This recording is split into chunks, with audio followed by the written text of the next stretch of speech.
زندگی موت سے پاک زندگی. اس لیے بیس کر عبادتیں بڑی تھوڑی سی ہیں, 5 نمازیں ہیں, پڑھنے میں کیا دیر لگتی. تم بھاگتے دوڑتے ہو, تمہارے کلاسز ہو رہی ہیں, چلو خالی فرض ہی پڑھ لیا کرو, سنتیں لمبی ہو جائیں گی, فرض پڑھ لو. لیکن فرض صرف 17 ہے, صرف 17. جس پر پکڑ ہوگی نا وہ صرف 17 رکعتیں ہیں. یہ جس پر دیا جائے گا وہ 17 ہیں. 2 فرض صبح کے, 4 ظہر کے, 4 عصر کے, 3 مغرب کے اور 4 عشاء کے. اتنی کر لو پابندی تو اللہ آگے بھی چلا دے گا. پھر انشاءاللہ تہجد بھی پڑھو گے. تو عبادات 5 نمازیں, سال کے بعد 30 روزے. زکوٰۃ اور حج مالدار کے لیے ہے, غریب یا میڈیوکر کے لیے نہ زکوٰۃ ہے نہ حج ہے. تو کیا ملا؟ 2 چیزیں عبادت. ایمان تو ایک اندر کی کیفیت ہے, اس کے لیے تو کوئی کھائی نہیں کھودنی پڑتی. 2 چیزیں ہیں عبادت میں, ایک نماز اور ایک روزہ. روزے میں گنجائش دی ہے, سفر پہ ہو معاف, چاہے ایئر کنڈیشن گاڑی میں جا رہے ہو, مسافر ہو معاف بعد میں رکھ لینا, بیمار ہو معاف بعد میں رکھ لینا, نماز معاف نہیں. مجھے ہارٹ اٹیک ہوا تو مجھے ہلنے نہیں دیتے تھے, یقیناً ایسے ہوتا ہے. تو میں نماز کیسے پڑھتا تھا؟ لے اللہ اکبر, اور جب رکوع کرنا ہوتا تو بس آنکھ کا اشارہ ایسے کر دیتا تھا. جب سجدہ کرنا ہوتا تو تھوڑی سی گردن نیچے جھکا دیتا تھا. میرا اللہ کہتا ہے قبول ہے, لیکن چھوڑنی نہیں ہے. چھوڑنے کی اجازت دیتا تو میدان کربلا میں میرے اپنے نبی کے نواسے کو دیتا. اس نے سجدے میں سر کٹا کے بتایا کہ لمز تو بڑی چھوٹی جی شے ہے, یہاں زیر خنجر بھی یہ پیغام سنایا ہم نے, ہم کلمہ گو ہیں, ہم نے سجدہ نہیں چھوڑنا ہے. میرے نبی جب پیدا ہوئے تو دائی نے آپ کو لیا, اور چند چیزیں عجیب و غریب ہوئیں آپ کی پیدائش. آپ کی پیدائش ایسے صاف ستھرے پاک پیدا ہوئے کہ جسم پر گندگی کا نشان نہیں, اور خوشبو پھیل گئی کمرے میں. دوسری نشانی کیا ہوئی کہ ختنہ بچوں کا ہوتا ہے پیدا ہونے کے بعد, آپ ماں کے پیٹ سے ختنے کے ساتھ پیدا ہوئے. تیسری, ماں کی ناف اور بچے کی ناف اور ماں کی آنت آپس میں جڑے ہوتے ہیں تو اس کو کاٹنا پڑتا ہے. تو میرے نبی اندر سے کٹوا کے آئے, اللہ نے اتنا ہی آسانی سے پیدا کیا. ان اب معصوم بچے کو دائی تھی, انہوں نے رکھا, ساتھ لٹایا, حضرت آمنہ کے نا ساتھ لٹایا. اب اس معصوم بچے میں کوئی حرکت نہیں, لیکن مجھے دیکھنا, آپ لیٹے نا, آپ جب ایک دم آپ نے ایسے کروٹ بدلی اور سجدے میں سر رکھا اور گھٹنے اٹھا دیے, جیسے فزیکلی ہم بڑے سجدہ کرتے ہیں ایسے آپ سجدے میں چلے گئے اور لمبا سجدہ کیا.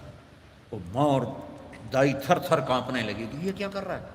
پھر اس کے بعد آپ نے دونوں ہاتھوں کے پر پریشر کر دے کے سینے کو اوپر اٹھایا, پھر اس ہاتھ پہ پریشر دے کے اس ہاتھ کو اوپر اٹھا کر ایسے شہادت کی انگلی اوپر اٹھائی تو سارے کمرے میں نور ہی نور پھیل گیا. تو میرے نبی نے اعلان کیا سجدہ لے کے آ رہا ہوں. میرے نبی کے نواسے نے سر کٹا کے بتایا کہ سر تو کٹ سکتا ہے, سجدہ نہیں چھوٹ سکتا. یہ سختی سے نہیں, اندر سے پڑھی جاتی. میں جب تھا سنٹ ماڈل اسکول تو ہمارے ایک ہاسٹل کے وارڈن آ گئے, طالب حسین رحمۃ اللہ علیہ, تو وہ نمازی تھے. باقی جو وارڈن آئے وہ نمازی نہیں تھے. 3 وارڈن میری زندگی میں آئے وہاں 5 سال میں, تو وہ طالب حسین صاحب بیچ میں تھے, وہ نمازی تھے. تو انہوں نے سارے بچوں پہ نماز لازمی کر دی, تو حاضری ہوتی تھی. رمضان شریف کا مہینہ, رمضان شریف اور عشاء کی نماز, اور میں سب سے آخر میں تھا, اور میرا روم میٹ آیا, مر گیا اللہ اس کی بخشش کرے, اس کی میری 4 پائی ساتھ ساتھ تھی, تو میرے قریب, اس کا نام تھا جاوید, تو میرے قریب آ کے کھڑا ہوا اور عشاء کی نماز کی نیت کرنے لگا. ہمارے وارڈن کا نام تھا طالب حسین, تو اس نے زور سے کہا 4 رکعت نماز فرض عشاء واسطے طالب حسین دے, اللہ اکبر. اچھا, اب میں بھی واسطے طالب حسین ہی پڑھ رہا تھا، میں اللہ کے لیے تو نہیں پڑھ رہا تھا، تو میں نماز میں ہی اس کو کہتا ہوں وہ ایک ہی کیتا ہی وہ میں نے آدھا میں طالب حسین دی پڑھدا پیا کیڑا اللہ دی پڑھدا پیا اللہ۔ تو ماں باپ شدت کریں یا ٹیچر شدت کرے اس سے نہیں ہوگا، یا گورنمنٹ کہہ دے نماز فرض سارے پڑھو، لوگ بے وضو پڑھیں گے۔ یہ اندر کی نماز ہے جیسے حسین نے پڑھ کے دکھا، ٹکڑے ٹکڑے ہو کے پڑھ کے دکھا۔ تو ہمارے اوپر تو کربلائیں اللہ نہیں لا رہا، بڑوں پہ بڑے امتحان آتے ہیں، بچوں کی نماز نہ چھوڑو، رمضان شریف آ رہا ہے روزے نہ چھوڑو۔ تم سب جوان ہو، ہاں کوئی بیمار ہو جائے تو جوان بھی بیمار ہو سکتا ہے، لیکن رمضان ایک مبارک مہینہ ہے، سارے گناہوں کی معافی اس میں۔ رمضان کا مطلب پتہ کیا ہے؟ جل جانا، جل جانا۔ رمضان کا مطلب ہے جل جانا۔ تو یہ جل جانا کا روزے سے کیا تعلق ہے؟ روزے سے اس کا تعلق یہ ہے کہ پورے سال کے گناہ اس مہینے میں اللہ ایک ایک دن کر کے جلاتا ہے اور آخری روزے پاک کر کے صاف کر کے کھڑا کر دیتا ہے۔ تو نماز پڑھو، روزہ رکھو، تراویح پڑھو اگر اپنی جگہ پر ہو، 8 پڑھ لو 20 پڑھ لو، لیکن تراویح کا سجدہ ضرور دو کہ تراویح کے ہر سجدے پر 1500 نیکی لکھی جاتی، ہر سجدے پر 1500 نیکی لکھی جاتی۔ تمہارے باہر کتنا پہرا ہے؟ یہاں تمہاری مسجد والے نا ایک اشتہار لگا دیں، جو ہمارے ہاں تراویح پڑھے گا 150 روپے فی سجدہ، انہوں تھوڑا گیٹ توڑ کے اندر آ جاؤں، چوکیداروں نے چاہ کے او مارنا ہے، تو دادیاں نے بھی چاہ دادا چلو تراویح پڑھیے، دادیاں تے لڑائی ہو جائے، ایک آکھے گا میں لے جاؤں، دو آکھے گا میں لے جاؤں۔ اور میرے بچوں اللہ ہر سجدے پہ 1500 نیکی لکھتا ہے۔ اور شام کو جب آپ روزہ افطار کرتے ہیں اس دن سارے گناہ معاف ہو جاتے ہیں، اور آخری رات سارے سال کے گناہ معاف ہو جاتے ہیں۔ رمضان میں موت آ جائے حساب نہیں ہوتا، جمعے کی رات کو موت آ جائے حساب نہیں ہوتا، جمعے کے دن شام تک موت آ جائے حساب نہیں ہوتا۔ اللہ ایسا مہربان ہے۔ ایک نے مجھ سے پوچھا پھر رمضان کے بعد حساب لیتا ہے؟ میں نے کہا اللہ بڑا سخی ہے، وہ دنیا کا باطن لیا، میرا قرضہ واپس کر، اور جب ایک دفعہ معاف کیا تو پھر معافی کی کریں۔ وہ ایک آدمی کہنے لگا ویکھو جی نور جہاں 27 رمضان نو مر گئی، میں کہ اللہ تے مقدمہ کر دے کہ 27 نو مر گئی، 27 رمضان شب قدر میں، بھئی پتہ نہیں اللہ کو نور جہاں رحمت اللہ علیہ کی کون سی نیکی پسند تھی جس پر اسے شب قدر کی موت عطا فرمائی۔ کبھی کسی کو حقیر، ابھی چند دن پہلے میرا جاننے والا فوت ہوا ہے، کمیونسٹ، دہریہ، ساری زندگی کتابیں اسلام کے خلاف لکھی، شاعر بھی تھا اور شاعری بھی اسلام کے خلاف کی، اور مرتے ہوئے 3 دفعہ کلمہ پڑھا، مر گیا۔ اب بتا اللہ کو اتنی ساری نافرمانی کے بعد کیا چیز اس کو اللہ نے دیکھی اور پسند کی کہ موت پر اسے کلمہ نصیب فرماتی۔ تو کبھی کسی کو حقیر نہ جانا۔ اور دوسرا رخ ہے نبی کی زندگی کا، وہ میں پہلے سے لے کے آ رہا ہوں، اچھے اخلاق۔ اپنے گھروں کو خوبصورت بناؤ۔ کتنا شوق ہوتا ہے بچیوں جب شادی ہوتی ہے کہ میرے گھر کی ڈیکوریشن ہو، ایسا کچن ہو، ایسا ڈائننگ ہو، ایسا بیڈ روم ہو، ایسا ڈرائنگ روم ہو۔ تو اپنے گھروں کو اگر سجانا ہے تو بچوں اچھے اخلاق سے سجاؤ۔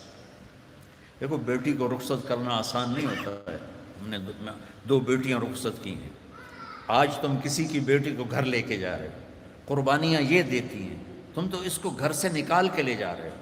یہ اپنے ماں باپ کو چھوڑتی ہے، یہ بہن بھائیوں کو چھوڑتی ہے، یہ اپنی سہیلیوں کو چھوڑتی ہے، اپنی روٹین چھوڑتی ہے، اور سسرال کی روٹین میں اسے سیٹ ہونے میں وقت لگتا ہے، لیکن چوتھے دن ساساں دی یہ تو دل ہی نہیں لگتا پیا، یہ تو ماں نو ہی فون کیتی جاندی، ماں نو ہی فون کیتی جاندی۔ ابھی 2 دن پہلے کیس آیا میرے پاس کہ جی مجھے کہتے ہیں یہ تو ماں سے ہی باتیں کرتی رہتی ہے، جس نے جنا ہے اس کا کوئی حق نہیں۔ کہ بیٹا بالکل حق۔ تو آپ انڈونیشیا کا کلچر ہے کہ بچے کی شادی ہو کر بچی کے گھر جاتے ہیں، چونکہ وہاں لڑکیاں اتنی زیادہ ہیں کہ وہاں مقابلہ ہوتا رہتا ہے، تو وہاں بچے کی رخصتی ہوتی ہے، یہاں آپ بچیوں کی رخصتی ہوتی ہے۔ جس نے گھر چھوڑا، بہن بھائی چھوڑے، سہیلیاں چھوڑی، وہ کتنی بڑی قربانی کر کے پہنچی ہے، تم جاتے ہی اس کو تانے دینا شروع کر دو تو اچھا اس پہ قابو رکھو اگر گھر آباد کرنا ہے. چونکہ ہمارا وہ کیا اس کہتے ہیں کمبائن ہے، وہ فیملی جو ایک سسٹم ہے، تو اس میں مصیبت پہلے یہ بہت اچھا تھا کہ سب مل کے زندگی گزارتے تھے پیار سے. اب یہ عذاب بن گیا ہے کہ ساس کے تانے الگ. ابھی 2 دن پہلے ایک بچی میرے پاس آئی، لاہور سے بس پہ چڑھ کے وہاں پہنچ گئی. کہا جی دیکھیں یہ میری 6 ماہ کی بچی ہے، اور میرا خامند کہتا ہے تو نے میری بہنوں کی بھی خدمت کرنی ہے، میری ماں کی بھی کرنی ہے، میرے باپ کی بھی کرنی ہے، میرے بھائیوں کی بھی کرنی ہے. اور مجھے بتائیں میری 19 سال عمر ہے اور یہ بچی میرے کندھے پر ہے. میں سارا دن نوکرانیوں کی طرح کام کرتی ہوں، پھر بھی رات کو اتنے تانے سنتی ہوں کہ رو رو کے سوتی ہوں. میرے بچوں، اگر آپ زندگی میں کوئی خوبصورتی دیکھنا چاہتے ہیں، اللہ کی قسم گاڑیوں سے نہیں، ڈگریوں سے نہیں، عہدوں سے نہیں، تمہارے اخلاق سے.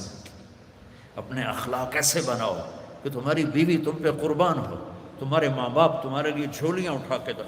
ہمارا علاقہ زمیندار ہے ماشاءاللہ، تو ہمارے ایک زمیندار دوست آئے مجھ سے ملنے.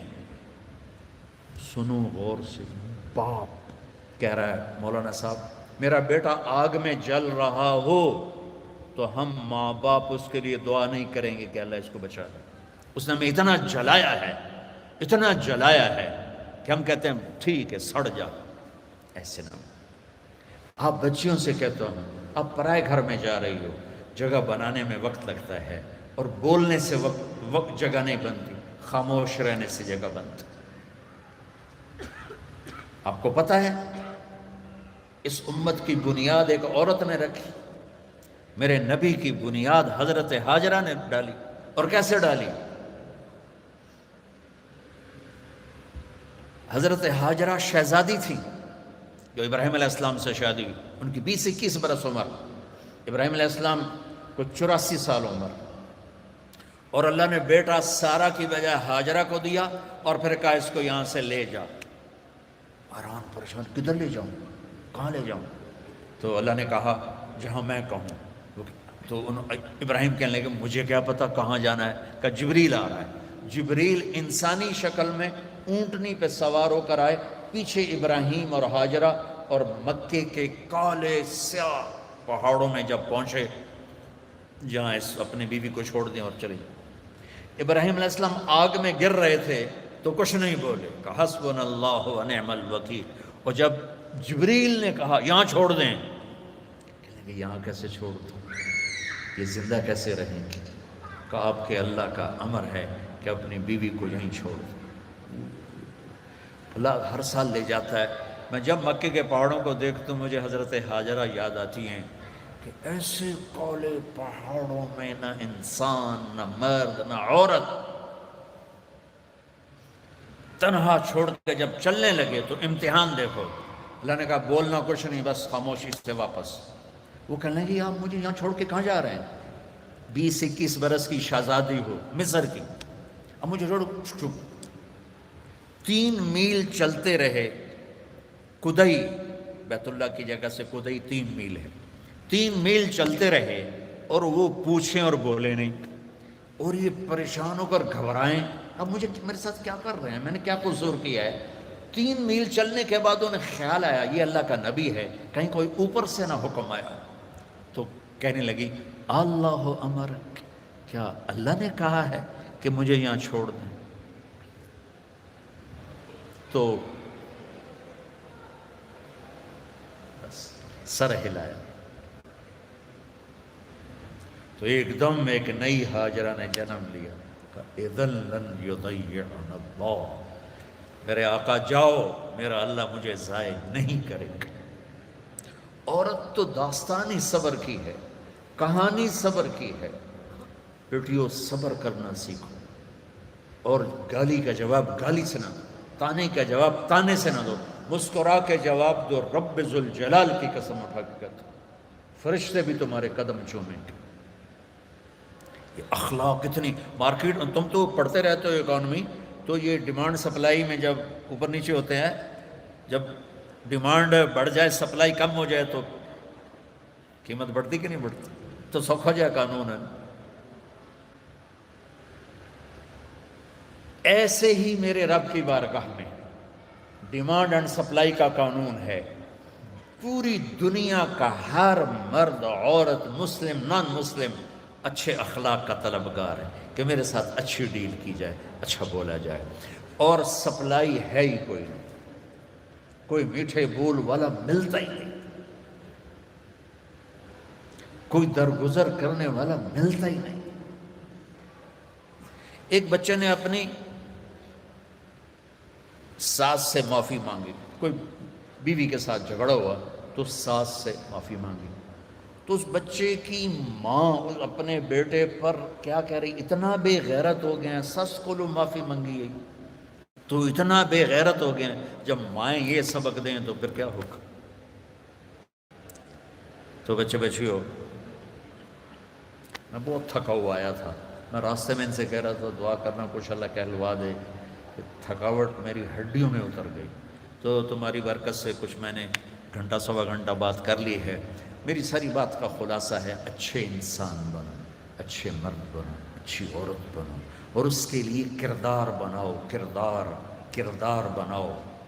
مغرب کی اندھی چال نہ چلو۔ میں کہ ویسے مثال آ گئی، مغرب میں تو سورج بھی ڈوب جاتا ہے، تم کیسے طلوع ہو؟ سورج کہاں ڈوبتا ہے؟ مغرب میں جا کر ڈوبتا ہے۔ وہ ڈوبنے کی جگہ ہے، ابھرنے کی جگہ مشرق ہے، جس کی تہذیب، آپ چلے جاؤ ہمارے ادھر تھر پار کر، وہاں سب ہندو رہتے ہیں، آپ دیکھو گے ہندو عورت کا نقاب یہاں تک ہوگا، چونکہ وہ پانی بھرنے جاتی ہیں، باہر جاتی ہیں اور اپنی مزدوری بھی کرتی ہیں، تو ان کا نقاب یہاں تک، یہ حالانکہ وہ تو ہندو ہے، یہ ہماری مشرق کی تہذیب ہے۔ تو آپس میں کوئی لڑے ہوئے ہو، صلح کر لو، کوئی لڑائی جھگڑا ہو ہی جاتا ہے، جوان ہو، صلح کر لو۔ والدین زندہ ہیں، ان کی دعا لو۔ شادی ہو جائے، اچھے اخلاق سے بیوی کا دل لے لو۔ اولاد ہو جائے تو اولاد کو عزت دو۔ ہمارے ہاں ماں باپ کا بڑا جبر ہے کہ وہ اتنا رگڑا دیتے ہیں کہ یہ کتنے اے آئے تیرے، کتنے بی آئے، کتنے سی آئے، آج کل ہے نہیں آ گیا او لیول اے لیول، 10.5 میٹرک تو ایف اے کی تھا۔ تو اب وہ او اے کے نیچے بچے ڈپریشن کا شکار ہو رہے ہیں، اتنے بڑے بڑے بستے اٹھا کے جا رہے ہیں چھوٹے چھوٹے بچے۔ تو اپنے بچوں پر شفقت کرو، اپنے بچوں کے ساتھ محبت، تمہارے ماں باپ سختی کریں برداشت کر لو، لیکن جو والدین بیٹھے ہیں، مائیں بیٹھی ہیں، باپ بیٹھے ہیں، ان کو کہہ رہا ہوں اولاد کے ساتھ نرمی اور شفقت کا سلوک کرو۔ عرب اپنے بچوں کو اٹھاتے نہیں تھے، پیار نہیں کرتے تھے، یہ کلچر تھا عرب، اور سردار مجال ہی نہیں کہ کسی کے سامنے بچے کو پیار کرے۔ اور میں قربان جو میرے نبی حسن حسین کو یہاں نہیں اٹھایا ہوتا تھا، یہاں کندھے پہ بٹھا کے باہر آ جاتے تھے، کندھے پہ بٹھا کے، یہ تھے، جو بڑا عجیب سا لگتا ہے۔ ایک بدو حیران، یا رسول اللہ یہ کیا کر رہے ہیں، آپ کو ان سے اتنا پیار ہے؟ انہوں نے کہا ارے اللہ کے بندے، میں نہیں، میرا اللہ بھی ان سے پیار کرتا، میرا اللہ بھی ان سے پیار کرتا۔ ہم نے کہا اکرموا اولادکم، بچوں کو عزت دو، ڈیگریڈ نہ کرو۔ تم بیٹیاں گھر جاتی ہو، کبھی تمہاری ماں نے اٹھ کے تمہارا استقبال کیا؟ آؤ بھائی، یا ابا نے؟ ابا تو ویسے ہی چڑھے ہوں، قرضہ سر تے چڑھے ہوئے، اور آدمی مقروض جو جتنا بڑا کاروباری ہے اتنا بڑا مقروض۔ میرے نبی پاک صلی اللہ علیہ وسلم، یہ میرے نبی کا گھر، اور دو گھر سے مراد ہے ایک ایک کمرہ، حضرت بی بی فاطمہ سیدہ کا گھر تھا، جنت کی عورتوں کی سردار۔ جنت میں نور کی چمک اٹھے گی تو جنتی فرشتوں سے پوچھیں گے یہ نور کہاں سے آ گیا؟ جنت خود نورانی، یہ کون سا نور ہے جو جنت کے نور پہ چھا گیا؟ تو فرشتے بتائیں گے کہ اوپر کی جنت میں علی و فاطمہ بیٹھے تھے، کسی بات پہ ہنسے ہیں، ان کے دانتوں سے جو نور نکلا ہے اس نے پوری جنت کو روشن کر دیا۔ تو فاطمہ کی بیٹیاں بنو، مغرب کی بیٹیاں نہ بنو، محمد مصطفیٰ کے غلام بنو، مغرب کے غلام نہ بنو۔ میں پھر شعر دہراتا ہوں، ہم خود تراشتے ہیں منازل کے سنگ میل، ہم وہ نہیں ہیں جن کو زمانہ بنا گیا۔ تو آمد رفت روز تھی، روز۔ اب بی بی فاطمہ دروازے پر آئی ہیں اور میرے نبی کی نظر پڑی ہے، اور آپ زمین پہ بیٹھے ہیں، چیئر پر بیٹھے ہیں، چارپائی پہ لیٹے ہوئے ہیں، میرے رب کی قسم یوں کھڑے ہو جاتے، وہ صرف کھڑے نہیں رہتے تھے، دوڑ کے آگے جاتے تھے، دوڑ کے، اور اپنی بیٹی کا ہاتھ پکڑ لیتے، اور پکڑ کے دیکھو مجھے یہ چومتے، اور ہاتھ پکڑے پکڑے لا کر چارپائی پہ بٹھاتے، اس کے بعد خود بیٹھتے تھے۔ یہ ہے اولاد کو عزت دینا۔ پھر وہ جنت کی عورتوں کی سردار مائیں، یہ ماؤں نے ڈنڈا اٹھا، تیرے اے کتنے آئے، تیرے بی کتنے آئے، تیرے سی کتنے آئے، اس کو انسان بننے دو، اے بی سی چکڑ لو ان۔ مائیں تھپڑ مارتی ہیں، گھر سے نکال دیتے، اور میرا رب کہتا آجا میں تو تیرے انتظار میں ہوں۔ اچھا آخری بات کر کے دعا کرتے، اب کسی سے لڑ پڑیں یا کوئی آپ سے لڑ پڑے، آپ اسے منانے جائیں تو وہ کہے گا آؤ جی آؤ جی، ایسے کرے گا؟ یا کہے گا دفعہ ہو جا، کدو آ گئے، کہتے ہیں منہ چاہ کے آگے، چل جی میں معافی منگانا، چل چل۔ اور میرا اللہ کیا کہتا ہے؟ سن کہ میرے بندے، میری بندی، تو اتنے گناہ کر کہ یہاں سے اٹھا اور آسمان کی چھت کو لگا، اللہ اکبر۔ آپ کو پتہ ہے یہ گلیکسیز کتنی بڑی ہیں، کائنات کو کون دیکھ سکتا ہے؟ اور میرا اللہ کہتا ہے سوری گلیکسیز کو گناہوں سے بھر دے، وہ پھر گناہوں سے بھر کے اوپر لے آ، اور آسمان کی چھت کو سارے گناہ لگا دے۔ دنیا کا ہر مفتی کہے گا اے حرامی، اے دوزخی، اے جہنمی۔ اور میرا اللہ کہتا ہے اگر تو نے آدھی زبان سے کہہ دیا نا یا اللہ معاف کر، تو میں سارے ہی معاف کر دوں۔ تو اللہ پیار کرنے کی چیز ہے یا ڈرنے کی چیز ہے؟ اللہ تو پیار کی چیز ہے، ایک ہی تو ہستی ہے جتنے۔ اور اچھا ایک اور مزے کی سنو، وَنِسْتَقَالَنِي أَقَلْتُ لَا، اللہ کہہ رہا اچھا دوبارہ غلطی ہو جائے ڈرنا نہیں، پھر آ جانا، میں پھر معاف کر دوں۔ پھر غلطی ہو جائے، پھر توبہ کرنا، پھر آ جانا، میں پھر معاف کر دوں گا۔ میرے رب کی قسم جو سن رہا ہے، پہلی توبہ جس خوشی سے قبول کرتا ہے نا، اسی خوشی سے ہزارویں توبہ بھی قبول کرتا ہے۔ تو ہمارا ظرف ہے کہ ہم چھوٹے زحام نہیں معاف کر سکتے، لیکن میرا اللہ ہے، اللہ سے پیار کرو، محبت کرو، اس سے باتیں کرو، اس کو اپنے دکھڑے سناؤ۔ یہ دعا نہیں ہوتی جو نماز کے بعد مانگی جاتی ہے، تو ہے میں رسم و رواج، دعا دل کی پکار دعا ہے۔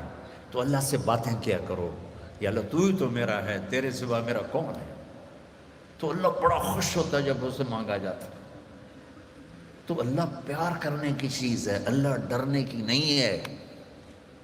یہ ہمارا کلچر ایسا ہو گیا اسلامی کہ اللہ سے ڈرا ڈرا ڈرا ڈرا پیشاب ہی کر دیتے ہیں۔ اللہ تو ہے ہی رحمت کی چیز۔